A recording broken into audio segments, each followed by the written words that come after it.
School trip. आयु बस में बैठा बस यही सोच रहा था कि वो पहाड़ कैसे होंगे। वो 15 साल का था और 3 साल से चंडीगढ़ ही रह रहा था। फिर भी वो हिमाचल की हसीन वादियों में नहीं गया था। उसका ये सपना स्कूल ट्रिप में पूरा होने वाला था। ढेर सारे लंच बॉक्सेस से खाना खाते हुए और अंतराक्षी खेलते हुए लगभग पूरा दिन बीत ही गया था। वो लोग पहुंचने ही वाले थे, लेकिन अचानक से उनकी बस, जो पहले एकदम ठीक थी, अब उसमें से धुआं निकलने लगा था। अब जैसे कि बच्चे साथ में थे, तो टीचर्स ने फैसला लिया कि वो सभी बच्चों के साथ आगे ही एक होटल में रुक जाएंगे और सुबह मैकेनिक को बुलाकर बस को ठीक करवाकर अपने रास्ते में निकल जाएंगे। वो लोग एक होटल के पास पहुँचे और वो होटल बड़े बड़े पेड़ों और पूरे पहाड़ों से घिरा हुआ था।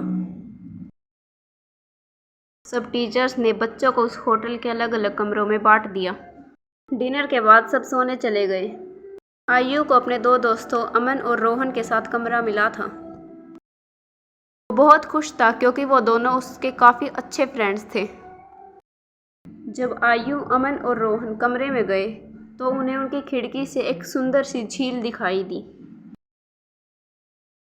उन्हें याद था कि पिछली स्कूल ट्रिप में कैसे 2 बच्चे झील पर निकले थे रात के समय और वो किस प्रकार स्कूल के सबसे पॉपुलर बच्चे बन गए थे।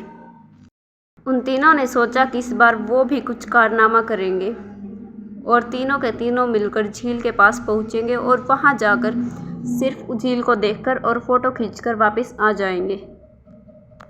होटल का गार्ड सोया और वो तीनों निकल पड़े। होटल से देखने में झील इतनी दूर नहीं थी, लेकिन उन्हें झील के पास जाते जाते करीबन आधा घंटे से ऊपर हो चुका था। जंगल का रास्ता ख़त्म ही नहीं हो रहा था और ठंड बहुत ज़्यादा बढ़ चुकी थी। उन तीनों की ठंड के मारे हालत ख़राब हो रही थी। जब उन्होंने अपना फ़ोन चेक किया तो उसमें सिग्नल ही नहीं था। तब उन्हें लगा कि उन्हें झील का प्लान कैंसिल करके होटल की तरफ वापस निकल जाना चाहिए। फ्लैश लाइट के सहारे वो तीनों होटल का रास्ता ढूंढने लगे। रास्ता ढूंढते ढूंढते रोहन और आयु, जो अमन के आगे चल रहे थे, तब वो दोनों पीछे मुड़े तो वहाँ रोहन था ही नहीं। उन्हें अपने पास से ऐसी आवाज़ आई जैसे कोई उनके पास से भाग रहा हो। अब वो दोनों रोहन को छोड़कर वापस जा तो नहीं सकते थे, इसलिए उन दोनों ने कदमों की आवाज़ सुनते सुनते उसका पीछा किया। जब वो कदमों का पीछा कर रहे थे तो थोड़ी ही दूर जाकर वो कदमों की आवाज़ बंद हो गई।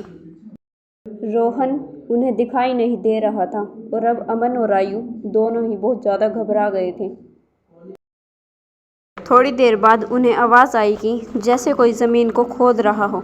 उस आवाज़ को सुनते सुनते वो वहाँ पहुँचे और झाड़ियों के पीछे उन्होंने छुपकर देखा कि रोहन ज़मीन को खोद रहा था।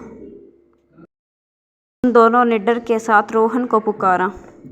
रोहन ये आवाज़ सुनकर बड़े ही गुस्से में उन दोनों की तरफ देखा। उसकी आंखें एकदम काली पड़ चुकी थीं, जैसे किसी ने उसकी आंखों को ही निकाल दिया हो। अमन रोहन के पास गया और उसने उसके कंधे पर हाथ रखकर पूछा कि रोहन, तुझे हुआ क्या है? ये सब सुनकर रोहन इतनी ज़ोर से चिल्लाने लगा कि उसने मोहन को ही पीछे धक्का देकर इतनी दूर फेंक दिया कि उसे चोट लगी और वो बेहोश हो गया। अब आयु दौड़कर मोहन के पास गया और उसे संभालने लगा। यह देखकर रोहन उसके पास आने लगा और फिर उसे अचानक से दौरे पड़ने लगे और रोहन वहीं पर गिरकर बेहोश हो गया। तभी आयु रोहन के पास गया। रोहन बेहोशी से जब उठा तो उसने बोला, अब वो मोहन के अंदर है। उन दोनों ने जब मोहन की तरफ देखा तो मोहन नीचे सर करके बैठा हुआ था और जब मोहन ने ऊपर मुँह किया तो उसका चेहरा बिल्कुल नीला पड़ गया था, जैसे किसी ने भी उसकी आंखें निकाल ली हो। मोहन अचानक से खड़ा हुआ और जंगल की तरफ भागने लगा।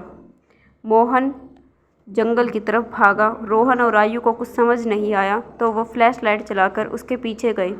उन्होंने देखा कि मोहन एक हवेली के अंदर गया है। यह हवेली बहुत ही पुरानी और खंडर सी लग रही थी। फिर आयु और रोहन ने फैसला किया कि वो इसके अंदर जाएंगे।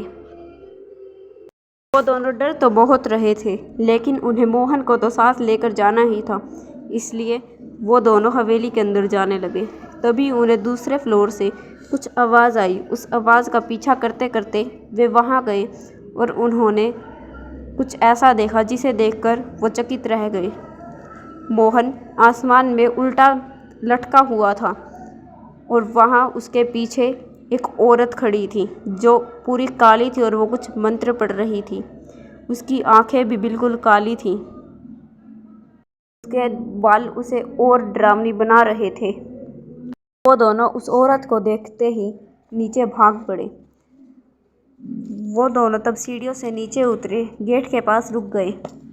उन्होंने एक बार उस औरत को पीछे मुड़कर देखने की हिम्मत की तो वो औरत सीढ़ियों से किसी एक कीड़े की तरह नीचे आ रही थी। वो औरत उनके बिल्कुल करीब आती ही जा रही थी। तभी आयु और रोहन बहुत तेज़ी से भागे और उन्हें पता ही नहीं चला कि वो भागते भागते दोनों कब उस झील के पास पहुंच गए। वो इतनी तेज़ भाग रहे थे कि दोनों के दोनों झील के अंदर जाकर गिर गए। उन दोनों को ऐसा लग रहा था जैसे उस झील के अंदर कोई उन्हें अंदर की ओर खींच रहा हो। तभी आयु किसी तरह उस झील से बाहर निकल गया, पर रोहन अभी भी अंदर था। तब उसने रोहन की तरफ देखा तो वो झील के अंदर चला गया था। आयु इसे देखकर बेहोश होकर गिर गया।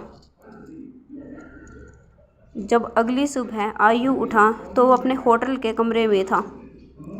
वहाँ उसके स्कूल के बाकी बच्चे और टीचर भी खड़े थे। उन्होंने बाहर जाकर देखा तो रोहन और अर्जुन की लाश बाहर थी। पुलिस वालों ने इसे ऐसे ही दफना दिया। वहाँ के लोगों ने बताया कि 4 साल पहले झील के किनारे एक घर था जहाँ एक बूढ़ी औरत रहती थी। गांव के लोग उस घर को हड़पने के लिए उस औरत को हर रोज़ परेशान करते थे, उसे मारते पीटते थे और ऐसे में उन्होंने उसकी मौत कर दी और उस झील के अंदर फेंक दिया।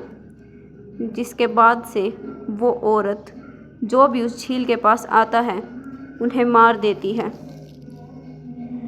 ये बातें सुनकर आयु को बहुत अफसोस हुआ कि ना ही वो उस झील के पास जाते और ना ही उसके दोनों दोस्त आज इस हालत में होते।